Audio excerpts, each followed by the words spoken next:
Hola, buenas tardes. Soy Ignacio Díaz Maroto, de la Universidad de Santiago de Compostela. Esta es mi segunda ponencia en las jornadas INCUNA de este año. Ayer les hablé del patrimonio vernáculo material, en concreto del patrimonio histórico e industrial de la Reserva Terras do Miño en Lugo, y hoy les voy a hablar del patrimonio vernáculo inmaterial. Bueno, como comenté en mi ponencia de ayer, dentro de lo que es la provincia de Lugo, el 55% aproximadamente de la provincia es reserva de la biosfera. Destaca la reserva donde estamos haciendo el estudio, el trabajo presente y el de ayer, que es la Reserva Terras do Miño, con un 40%. Y adicionalmente tenemos una reserva en la zona de la montaña, que es la reserva de Ancares, Montes de Navia, Cervantes y Becerreá, con un 5%, y la reserva que compartimos con el Principado de Asturias de Rioeo, Oscos y Tierra de Buror, con un 10%. El patrimonio vernáculo inmaterial, al igual que comenté ayer con el caso del patrimonio material, es enormemente rico dentro de la reserva y hay numerosas manifestaciones del mismo. Aquí, por ejemplo, apreciamos una zona de los numerosos castros. Este quizás sea, desde mi punto de vista, el más importante, mejor conservado, que es el castro de Viladonga. Aquí vemos una zona del río Miño aguas arriba, que ya les comentaba ayer, que se utilizaba para las antiguas pesquerías. Y esta es una zona de lo que se llaman las insuas. Las insuas son islas dentro del cauce del río Miño, en este caso, porque bueno, necesitan un cauce muy amplio y en las zonas más llanas hace estas características del terreno, ¿no? El patrimonio tradicional, ya lo comentábamos ayer, ocupa un lugar único en el afecto de los pueblos y es resultado de la sociedad, ¿no? Es irregular, pero no obstante es ordenado y es útil y al mismo tiempo posee mucho interés y mucha belleza, ¿no? Podemos decir, tal y como comenta ICOMOS, que es un lugar de vida actual y a su vez es un recorrido histórico. Es un trabajo del hombre como una creación del tiempo y estamos obligados como sociedad a conservar esa armonía que constituye la referencia de su existencia. Si nos centramos en la parte del patrimonio inmaterial, es decir, estamos hablando de representaciones, usos, expresiones, conocimientos, técnicas, junto además a aquellos instrumentos, objetos y espacios culturales inherentes a ellos, que las comunidades, los individuos, los grupos, reconocen como una parte de su patrimonio cultural, ¿no? Es un patrimonio que se transmite de generación en generación y, por lo tanto, se recrea por las propias comunidades y los distintos grupos en función de cada entorno y de cómo esa comunidad se interacciona con su naturaleza, con su historia. Por lo tanto, es fruto de una identidad, de un sentimiento de identidad y, evidentemente, tal y como nos recuerda la UNESCO, contribuye a promover el respeto a la diversidad cultural y a la actividad de la humanidad. Aquí tenemos un ejemplo de ese patrimonio inmaterial. He recurrido a una especie que es un musgo luminoso, Cytostegaga pennata, es este musgo que ven aquí. Y este musgo se hace luminoso cuando hay oscuridad, ¿no? Estamos en el castro que les comentaba antes, en el castro de Viladonga, Lugo, y esto es una cueva que hay ahí en el castro y hay una leyenda asociada a la cueva que es la leyenda de los caballos de los mouros, que dice que en el castro había una cueva como una mina y desde allí un camino por debajo de la tierra donde los mouros llevaban a sus caballos a beber agua hasta el río da Pena, que está en una zona muy cercana que se llama Couto de Al, ¿no? Esto es una cita de Delmiro García Pérez. Bueno, en las ricas leyendas gallegas al igual que sucede en Asturias, en este caso los mouros están vinculados a estas zonas de los castros, rocas y penedos. Además, por otro lado, la raíz mor es un prefijo latino que significa muerte, ¿no? En gallego, la palabra mouro tiene diferentes acepciones. Por un lado puede ser oscuro, negro, del latín mourus. También puede ser directamente moro, traducido del castellano del español. Y finalmente, que parece que es la acepción que tiene en este caso, se trataría de unos gigantes de color negros, constructores de zonas megalíticas y que viven debajo de tierra, ¿no? Es decir, estamos mezclando en esa leyenda la piedra presente en el castro con los muertos. Este patrimonio inmaterial se manifiesta en unos ámbitos muy variados dentro de lo que es la Reserva Terras do Miño. Por ejemplo, se manifiesta en las tradiciones y expresiones orales, incluido en este caso el idioma galego como vínculo del patrimonio cultural inmaterial, diferentes artes del espectáculo. Muchas de ellas hoy en día se están recuperando, relacionadas con el pasado castreso y romano del territorio. Los usos sociales, rituales y los actos festivos que comentaremos ahora, conocimientos y usos relacionados con la naturaleza y el universo, y luego la recuperación, en este caso, de las técnicas artesanales, que alguna de ellas, si no hubiera sido por el esfuerzo desarrollado en el plan de gestión de la reserva, se hubieran perdido, como sucede en las fotos que tienen en la diapositiva que corresponden a la cerámica de Bonse, que es una cerámica muy típica de un pueblecito al lado de Lugo. Siguiendo con el tema de la cerámica, aquí tienen al alma, que ya falleció este señor, Indalecio Lombao, de la cerámica de Bonse. Afortunadamente, y gracias a su hija y con la ayuda de la reserva y de la Diputación, hoy en día la cerámica olería, se le llama allí, permanece, ¿no? Entonces, bueno, no cabe duda que es un patrimonio que se ha conservado y que afortunadamente sigue, ¿no? Y esperemos que se pueda perpetuar. Este territorio también tiene una riqueza, como ya les dije ayer, desde el punto de vista natural e ecológico muy importante.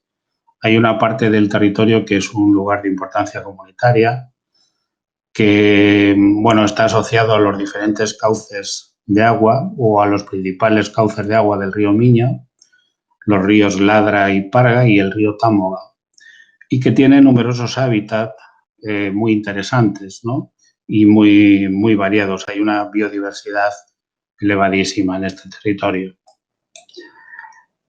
Como objetivos, la gestión de este patrimonio cultural inmaterial sería, por un lado, recuperar y la puesta en valor del mismo.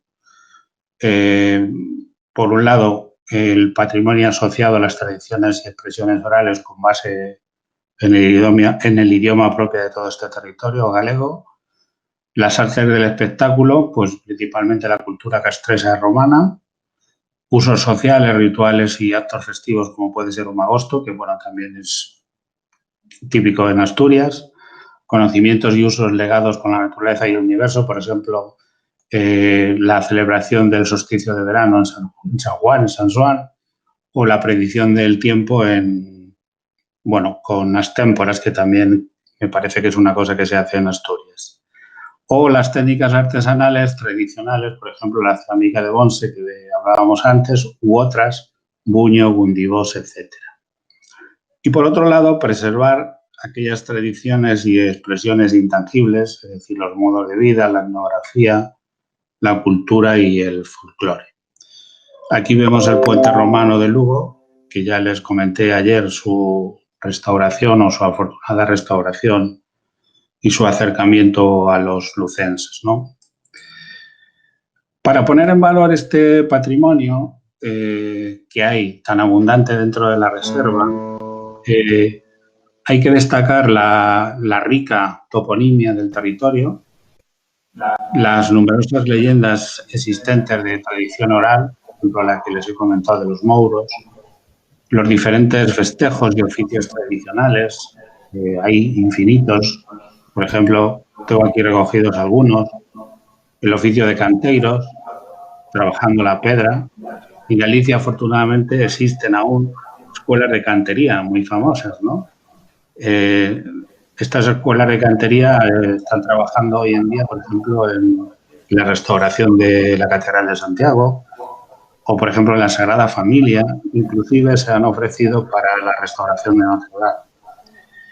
O, por ejemplo, el trabajo de ferreiros, que hoy en día, aunque ha caído mucho, pero siguen manteniendo alguna ferrería, ¿no? Trabajando el ferro, sobre todo en la zona de la montaña y también en la zona limítrofe con Asturias, muy cerca de Taramundi. O, por ejemplo, los carpinteiros de serrachins, que llaman en Galicia, con el trabajo de la madeira, el trabajo de los hilos, las fiandeiras, o el trabajo de los diferentes tejidos. Bueno, podríamos hablar de muchas de ellas. En todas estas profesiones, en todos estos oficios tradicionales, se aprecia en muchos de ellos la antigua influencia también de la civilización judía en el territorio, ¿no? Aquí tenemos, por ejemplo, otro ejemplo de este patrimonio inmaterial. Esto se hace en una zona hacia el sur de las reservas, le llaman la queima de arfachas. Arfachas son estos artefactos hechos con madera y con paja, ¿no? De diferentes cereales. Y un día en el mes de enero, justo el día antes de San Sebastián, se queman en una colina, una planicie que está al lado de un castro, ¿no? El castro de Castelo. Todo apunta a que esto es una simbología celta de las antiguas ceremonias que hacían los druidas, ¿no?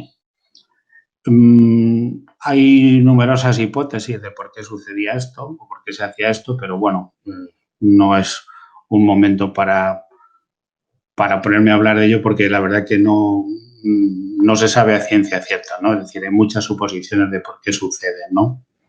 O se hacían, mejor dicho.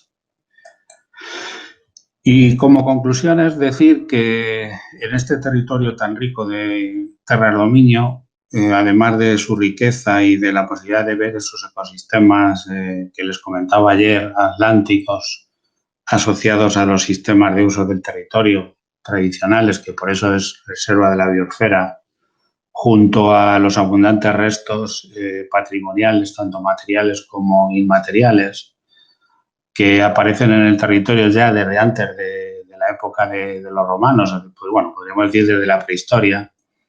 Por un lado, los diferentes usos tradicionales, todos asociados a la fuerza del agua que hablábamos ayer, y luego el inestimable patrimonio inmaterial, que acabo de comentar ahora, asociado con la toponimia, las leyendas de tradición oral, que se van transmitiendo y esperemos que no se pierdan, y los diferentes y variados festejos y oficios que afortunadamente pues con ayuda y esfuerzo y sacrificio también se han podido mantener muchos de ellos. Y bueno, y eso era lo que les quería contar.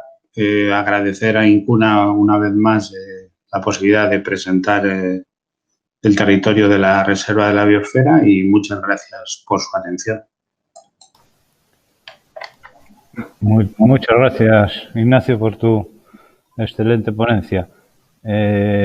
Vamos a ir a repescar con esta flexibilidad que tanto caracteriza los congresos de Incuna, dos ponencias a mayores que le vamos a traer a esta sesión, con lo cual el coloquio lo retrasaremos para un poco más tarde. Si no os importa, voy a buscar otras dos ponencias que me dicen que una es sobre Sotón y otro es sobre una fábrica que en estos momentos, al no tener papel encima de la mesa, no sé el título, ya las buscaré y os las daré luego. Bueno, Ignacio, sin más nos despedimos. Muchas gracias. Voy a buscar las otras dos ponencias. Muchas gracias. Muchas gracias, gracias. que hay tan abundante dentro de la reserva, hay que destacar la rica toponimia del territorio, las numerosas leyendas existentes de tradición oral, por ejemplo la que les he comentado de los mouros, los diferentes festejos y oficios tradicionales, hay infinitos. Por ejemplo, tengo aquí recogidos algunos, el oficio de canteiros, trabajando la pedra. En Galicia, afortunadamente, existen aún escuelas de cantería muy famosas, ¿no? Estas escuelas de cantería están trabajando hoy en día, por ejemplo, en la restauración de la Catedral de Santiago o, por ejemplo, en la Sagrada Familia. Inclusive se han ofrecido para la restauración de Notre Dame.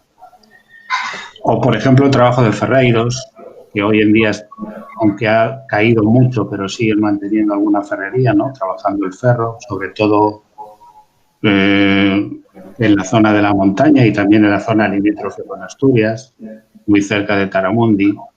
O, por ejemplo, los carpinteiros de serrachins, que llaman en Galicia, con el trabajo de la madeira, el trabajo de los hilos, las fiandeiras, o el trabajo de los diferentes tejidos.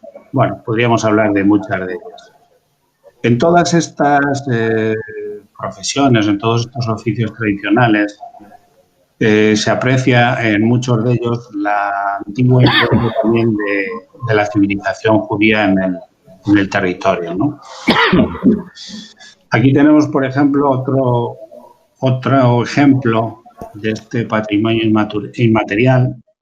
Esto se hace en una zona hacia el sur de la reserva, le llaman la queima de arfachas.